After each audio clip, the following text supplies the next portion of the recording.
Okay, well, hello and welcome to my first Let's Play. This is going to be of Zelda: A Link to the Past.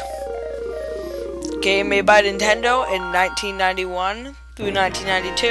It's going to be my first Let's Play for the channel Emulator-Nators that I'm doing with my friend. And I hope you guys will enjoy it. That's the file I already started playing. I'll make a new one. It will be named Angus, as you saw with the previous one, because that is my real name. Unfortunately, they don't have lowercase letters in this. And let us go.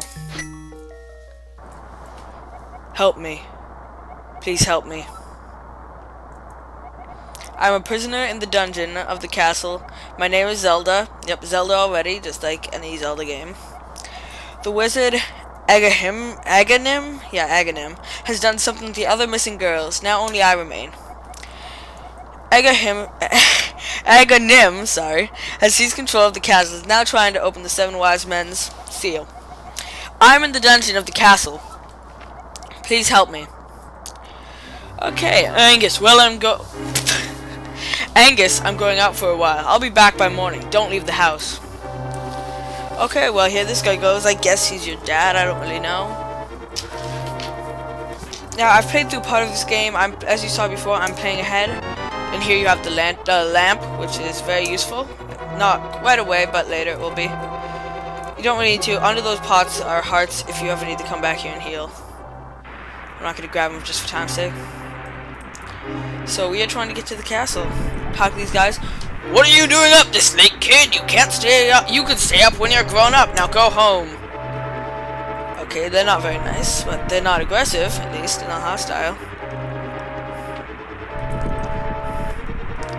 Signs say, I will give 100 rupees to the man who finds the descendant of the wise man, the king. Okay. Let's see if we can go up through the front door. Hey, you're not alone in the castle, son. Go home and get some sleep. Okay, not very friendly. Now, quickly before we continue, if you pull this up. Oh, no. If you pull through these, most of the time there, but like any game, break the bushes, you might get rupees or hearts. Most of the time rupees. Now, I'm not going to waste my time. If you want to, you can if you ever play through this. Now, I got this game for free from the website Cool ROMs, and it's running on an emulator on my computer, which is a Mac, so you can actually play this game on the Mac. Help me, I'm in the dungeon of the castle. I know there's a hidden path from the outside of the castle to the garden inside. Well, that is right here. Typical Zelda finding a secret music. Jump down. Come a little star. Fall into some very shallow water that somehow breaks your fall. And here's your dad who told you to stay there. Angus, I didn't want you to get involved in this. I told you not to leave the house. Take my sword and shield and listen. And then he tells you how, like, the power of the sword. So basically, the way the sword works, you have your normal slash. You can press and hold, and when it's like this, you can just walk into someone for an auto hit while safely blocking any attacks. Or once it's charged up, you can let go to do a spin attack, which does tons of damage. Here we have our first enemy that are just normal green guards with swords. They can take 2 normal slashes or can be killed with 1 large slash. In here, you're gonna definitely want to get this because this is some oil. And in here we have a blue rupee, so that's 5 rupees to begin with. Now this is what the lamp will be used for, not now. I will show you just to show you. You can light one of those braziers up, and it'll make the room lighter, which is very useful in the next area. And now we are here. Now getting through the bushes is a hassle before, but if you charge up your sword, you can actually just walk through a bunch. So if you want to try and find some rupees, this is probably the best way. See there, I just got one.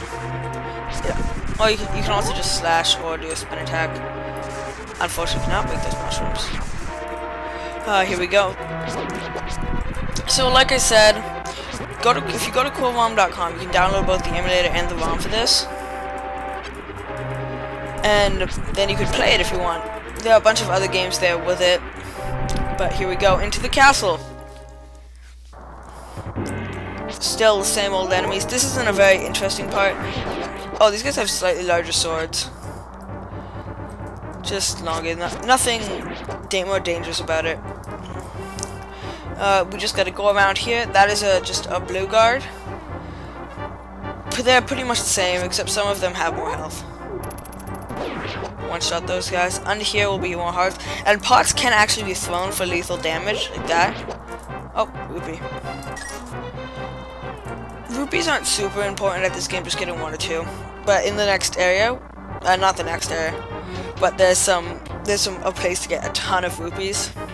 Oh, here we have the blue guard again. They take 4 slashes, or 1 slash and a spin attack. Get that key so we can go to the next area. And now we got the map! Don't even ask. But anyway, you can open this. This now has given us a map of all the floors we're going to be going through. This is the floor we're in right now. That's the next floor below it, and then that's the next floor. I'm not going to be looking at that because I already know the way. Now, the way... It's kind of funny. When you walk downstairs, it freezes time. Yeah, you can knock them off the edge. So you can, like, throw a pot at an enemy, and it'll actually freeze them midair. So we got the pot, and it's really easy. That's the easiest way to take care of these enemies, because it hits them for lethal damage and knocks them off the edge. Oh, God. Well, at least that's not a one-shot kill on you. That would be really annoying. Okay, good. He dropped a heart.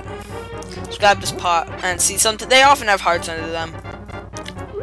Can't move quite as fast, and you can actually, if you go through that area transition while holding the pot, it disappears. Oh, it's an older game.